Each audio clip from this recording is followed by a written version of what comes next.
여러분, 한 시대가 저물고 새로운 시대가 열리는 그 거대한 전환점에는 늘 인물이 있죠. 오늘은 이스라엘의 첫 번째 왕이었던 사울, 그리고 그 뒤를 이은 다윗, 이 두 왕의 이야기를 해보려고 합니다.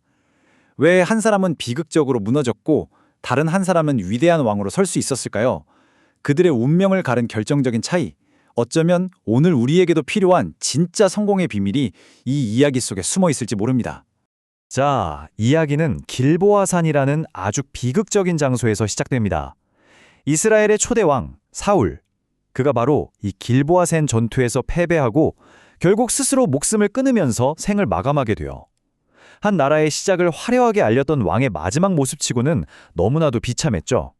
그런데 성경은 그의 죽음을 정말 놀랍도록 딱 한 문장으로 정리합니다. 사울이 죽은 것은 여호와께 범죄하였기 때문이라.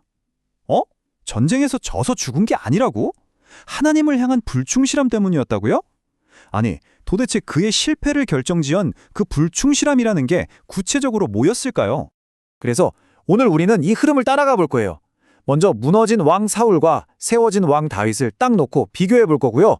그 다음에 이 둘의 운명을 가른 진짜 이유가 뭔지 깊이 파고들 겁니다. 이걸 통해 왕국의 진짜 힘이 어디서 오는지, 그리고 이 모든 이야기가 사실은 더 위대한 왕을 가리키고 있다는 걸 발견하게 될 거예요. 마지막으로는 이 이야기가 바로 오늘을 사는 우리에게 어떤 질문을 던지는지 함께 생각해 보겠습니다.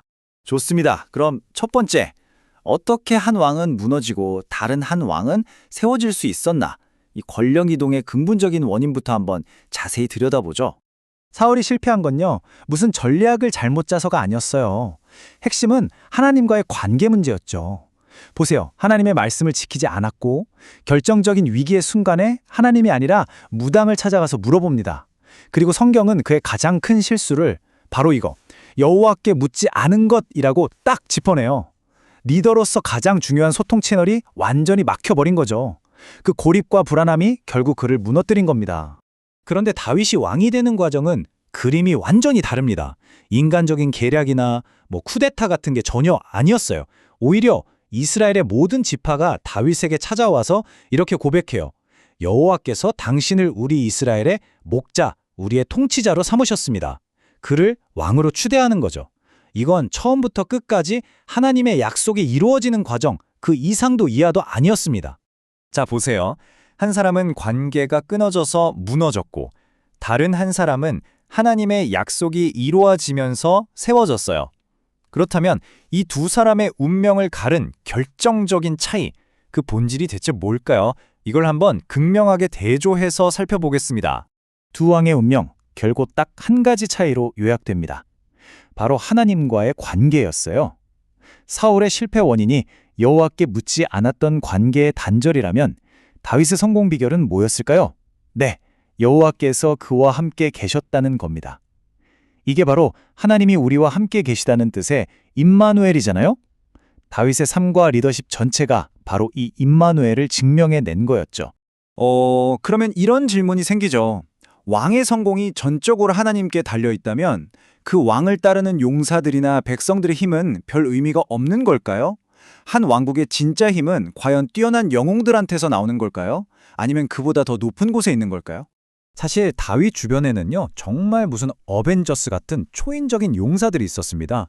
혼자서 수백 명을 상대하고 눈 오는 날 구덩이에 들어가서 사자를 잡고, 와, 이건 거의 신화 속 영웅 이야기 같잖아요. 이렇게 보면 다윗의 왕국은 인간적인 힘과 용맹함으로 가득 찬 것처럼 보입니다. 그런데 바로 여기서 성경은 아주 놀라운 반전을 보여줍니다.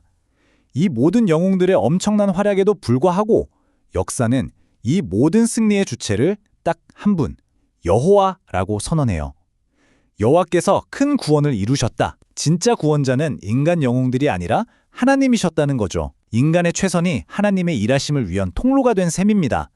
다윗이 왜 위대한 리더인지 바로 이 지점에서 드러납니다. 부하들이 목숨을 걸고 적진을 뚫고 떠온 물, 얼마나 마시고 싶었겠어요. 그런데 그는 그 물을 이건 내 부하들의 피와 같다고 말하면서 하나님께 부어드려요.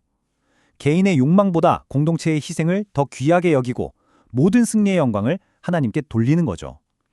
이게 바로 진짜 리더의 모습 아니겠습니까? 사람들이 왜 그렇게 다윗에게 구름처럼 몰려들었을까요? 그가 완벽해서? 아니요. 바로 하나님이 저 사람과 함께 하신다는 걸 봤기 때문입니다.